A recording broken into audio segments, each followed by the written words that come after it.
Jemende ye do asome kavia son fikro men ye do ya yaouto kodo okwe nous kunde konungo. La fin d'une chose vaut mieux que son commencement. Fifo nous monde temps étoile où bibe nous ajoto de mrono imi mno wa kwe no afe jalo. Eyon mi to pe dokoro kono mi tonle mi meke no pon mi de gbavi no pe no gona kege promo tv jile yedagbe pon tole mi to pe dokoro kono mi tonle bona dona mi do te de yin azan gagbe azan atonto kwesun yawe to kwefo ena kwa tonto de me mi de don be mi na yen do ti to me o kwe do me kwe don yedo mi zian lodo akombona gwa lona o azome vi mi don agege dans les. Ils ont constaté que ce sont les TDE qui ne s'organisaient pas ici et qui s'organisent ailleurs, qui font que les résultats sont meilleurs de l'autre côté. Ils se sont entendus parce qu'ils pouvaient dire ça vous engage, mais ils ne sont pas restés les bras croisés, ils se sont vus, ils se sont entendus. Ils ont pris cette résolution de vous aider en vous payant les séances de TD. Ce n'est pas donné à n'importe qui. Ce sont les bâtisseurs qui prennent généralement une initiative du genre. On dit un enfant éduqué, un enfant instruit vaut mieux que 100 villages ou bien 100 buildings dirigés un peu partout. Donc si nous arrivons à éduquer un d'entre vous, nous savons déjà que beaucoup de choses peuvent être faites demain aux activités. Moi je vous demande d'abord de les ovationner.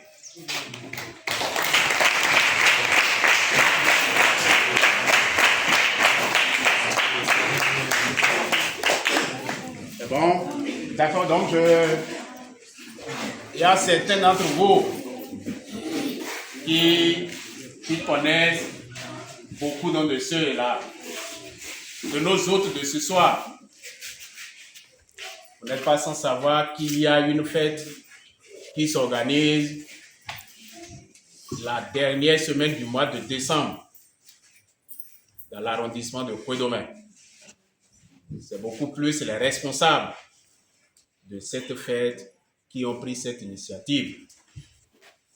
Mais eux, ils représentent Kouédomé dans son entièreté. Donc cette initiative a vu jour parce que les responsables de cette fête sont des têtes pensantes, des gens qui réfléchissent bien. Parce que si ceux-là ne réfléchissaient pas bien, ils ne pouvaient pas prendre cette initiative et soumettre ça à la grande masse. Donc si cette initiative elle est prise et soumise à la grande masse, j'allais dire, et validée, c'est à leur actif. Chers membres du bureau de la fête de Kouédomé, je vous dis merci au nom de mes chers apprenants que vous voyez devant vous. Je vous dis merci. Au nom de mes collaborateurs constitués du censeur, du surveillant général, du comptable, de la secrétaire, je vous dis merci. Aux représentants du bureau de Kouédomé. Kouédomé, c'est l'union de toutes les fêtes qu'on célébrait dans l'arrondissement de Kouédomé en fin d'année. Nos aînés, nos grands frères ont fusionné ces fêtes pour que les ressources entrent dans le développement de notre arrondissement. Depuis des années, nous accompagnons le développement. Le début de la clôture du CEG des Aguégués, c'est une partie de Kouédomé. Le laboratoire du CEG, Kouédomé a investi là. Au centre de santé, nous avons fait beaucoup de choses. Cette année, vu que vos résultats baissent d'année en année, alors que c'est vous Les futurs bureaux, les futurs cadres de quoi domaine, c'est vous. Ceux qui vont gérer la fête demain, c'est vous. On s'est dit que nous allons investir sur vous. Tout l'arrondissement a décidé que vos domaines prennent une partie de nos cotisations, des cotisations de vos parents pour accompagner votre cursus scolaire, votre éducation. La première phase que nous lançons, c'est les TD, les travaux dirigés, renforcement de capacité. Si ça vous aide, vous connaissez l'importance de ça. Les gens ont leurs enfants dans les grandes écoles et pourtant ils prennent les recruteurs dans toutes les matières. Vous avez qui? Vous avez quelle épreuve à la maison? Vous avez quel document à la maison? Nous savons ça. Nous sommes conscients de ça. C'est pourquoi nous vous aidons dans l'organisation de ces travaux dirigés.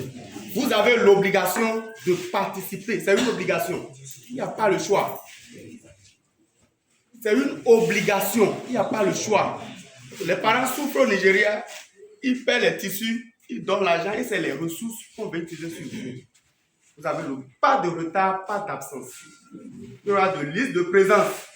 Et ces listes seront publiées sur tous les réseaux où se trouvent vos parents. Du Nigeria, le parent saura si son enfant est venu ou pas. Parce que nous, ce qu'ils nous ont demandé, c'est ça qu'on est en train de faire. Vous devez accompagner ça vous-même. Donc, vous n'avez pas le choix. Après cette idée, on est en train de penser, vous donner des ouvrages, des manuels d'exercice au programme. On va quand même payer un lot que la personne va garder quelque part, comme une mini-bibliothèque pour vous. Parce qu'on sait que vous n'avez pas les documents à la maison. Lorsque vous avez un peu de temps, vous venez prêter. Ce n'est pas pour vous. Vous venez prêter. Vous travaillez sur place et vous laissez. Donc, une fois encore, je remercie l'administration du collège qui a accepté d'accompagner l'initiative. Je remercie toute la préfecture de Kodomé, tous les membres du bureau de Kodomé, oui, qui ont accepté d'accompagner l'initiative. Que le Seigneur vous aide. Que le Seigneur nous aide pour qu'on aille réellement au bout de cette initiative. Je vous remercie. Besoin de mine kodo dia zanga bia zan atonto te dondin be mina nyondo mina gwalo na de te de me kaka ije me be fe me ya fobo kwenu mina no blo no wiwa dagbe mongodon ye me wa ten lo mele Yesu po akege si nu kunle ye wa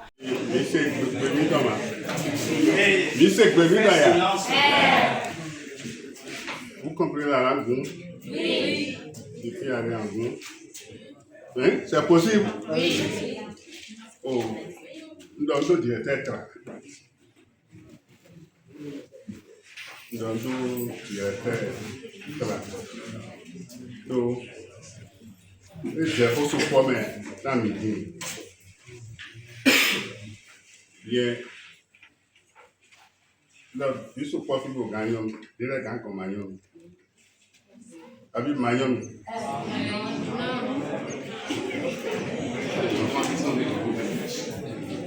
Parce que il y avait au 90, en 1990 à 2015. Mes mères sont 90 à 2002. Moi, c'est en 2003 à 2015. Donc, pour mes filles.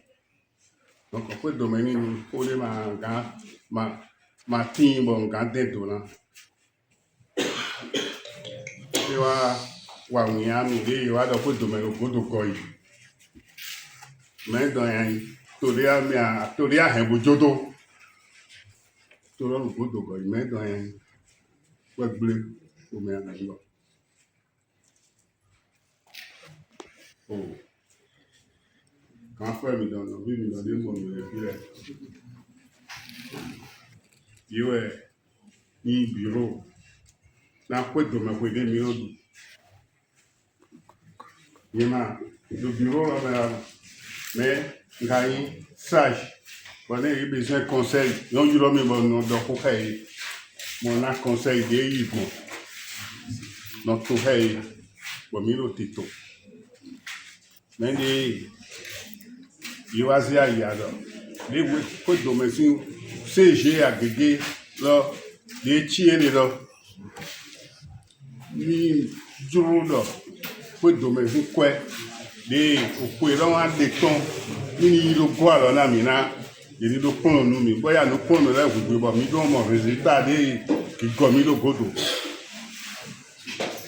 gbọ́ bí bí àná nígbà mi bẹ̀ sàn ní lọ yóò wá bẹ́ẹ̀ pé ìdè fi àwìn lọ gbó pé náà pé mi dán lò só mẹ́kọ̀ọ́ nù wíwọ́n mọ̀ mọ̀ bẹ́ẹ̀ wọn ló préparé nù lé mi ṣé wàá gbé lọ. Mino est concaca nda kwa la menya izo adio président a payé mi dans le bout de l'eau de mi de do egbe we lo mi mo ri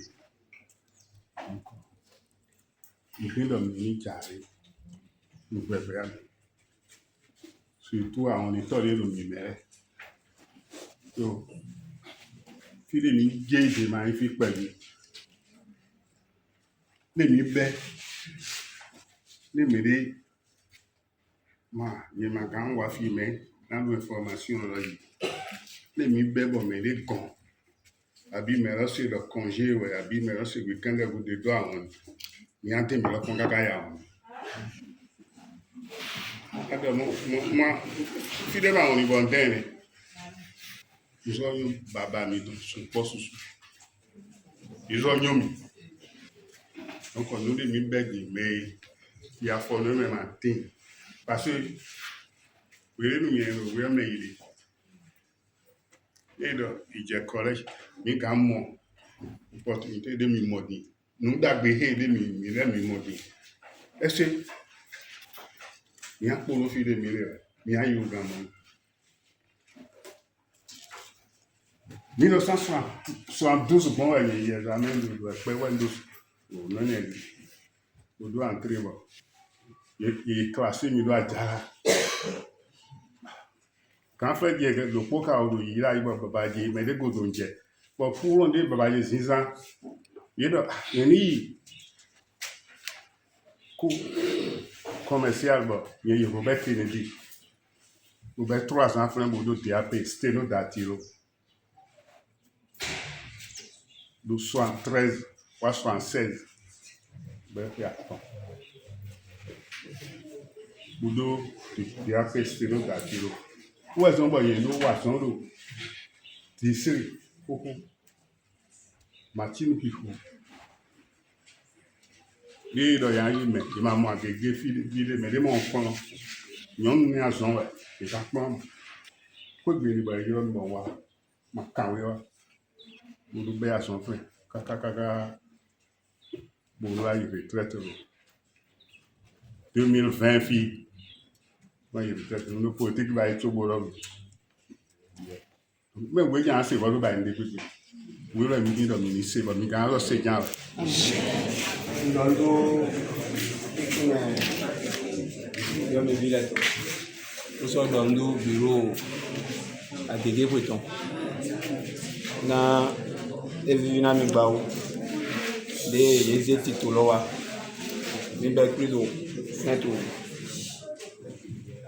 wele wa iro be yeze titolowa to ko iro ji to ti yeze titolowa e be ho me ngunda o e te ko ho me ga hun gbeto ndori mi no se ro to le vole me wa no do ke ti dia me ro ko no ti mo pour un gros financement na CG donc bon le coup à des sorties mon bail ou gamin bon coup association sortie mon bail ou gamin comme des millions sur les gars des titres mais il y a des titres mais on que association à quelqu'un que on a bail et bail comme monde à du coup na nous mais aussi c'est bon tout le volet mais millions sur mina bon fort ou tout des tout belle domaine na millions sur les gars il y a un beau don do it town na ni nene de ziwalo Jésus go timbo yang gege se vi eto ageji bon quoi mi do sile ju wato ro tede le ben samedi bodo mercredi ebo donc mi le gadi mi no kwiti weziana mi nanu kon yi mi don utuwe bon yenga to bibionu to mi ni jali bo bon ya na no susu mini do suru o ti ale bon ya na no susu no ya no susu do bon de pe be sin côté abi do bon abri be sin côté o pe nu kun we ezi ara mi parce que nyon na de ezi ara mi dagbede we ezi ara mi emi ga pe nu ko bo ga yoro no jonu e di ro gbe mi o so to ina di o na tin do gbe mi no daru ata na e magalo que we que pon pour celle là no pero po allo we que pon pour celle là kele e na sa que ma be révision la mi do allo pareji e na inu ko ma ga inu ko ndo mo e mi la su no wide ai ma mo allo go ni pepe bon no e pon we no ya je ko mo ho patapata no kaga e to le mo nya aso iru ne wa ne ma ti na lo de odo alireji dinya mo mi gbe kaga bo ati mo to ebe mi aso e maga duro ko ni ka mi le lo so ka mi aso le ga eni mi ne wo zo won ni eni ro ton so bureau ai agege ko si mere si bo ro do ko mi na di oni no ma mi tonga ko de na mi susu tra ro ko ni ne de pepe mi na lo be na ti agona ni ne lo olóòlù náà dọ̀nù ní ní ọdún. Bẹ́ẹ̀ ẹni koto mẹ de ekwe azado kwe to mẹ kwe ji o mẹ da ko avọsẹtin Michel Adjé yọsùpápá wa yí kó kpódọ̀ kó kẹ́ azọmẹ́vilẹ̀ dọ̀dẹ́ inú kan yìí dọ́nà náà e dọ̀dọ̀ kóró kpóbósọ̀ kó dẹ́nà azọmẹ́vi de wa tẹ́ ní mẹ de tẹ́ lẹ̀. Bí ejò máa wù mí lẹ́yìn ẹ̀zá mẹ́lẹ̀ mẹ́lẹ̀ bí ẹ̀rà tó. Mi na dilo azon economy si o mo do egbe di ro ko to me to ni bi alo ni agbo alo na mi ni ga agbo alo mi ro su mi toju lo le bu si lo le ku ese mi lo ni le ina dole ni tepo me ni ma de gbegbe oro won ndezon bo gigo ni me lo gigo e ma yan na mi e ma so go me na mi lo su de alo go na mi ku ese mo people de do mi lo mi tepo o do vivendo mauna na mimbe no representa biro apele por mi lozu mi kuta yo tozo merci je vais directement voir l'administration voir do edo uli mi lo egbe mi lo na ma se ito me de na pe nu kun de le na ibo mo na lo ba te de lo na biro le ba lo mi lozu mi gwa lo na o pe nu kun fi ro go he ona inu ku konda gbe de emeriti ma una gbara na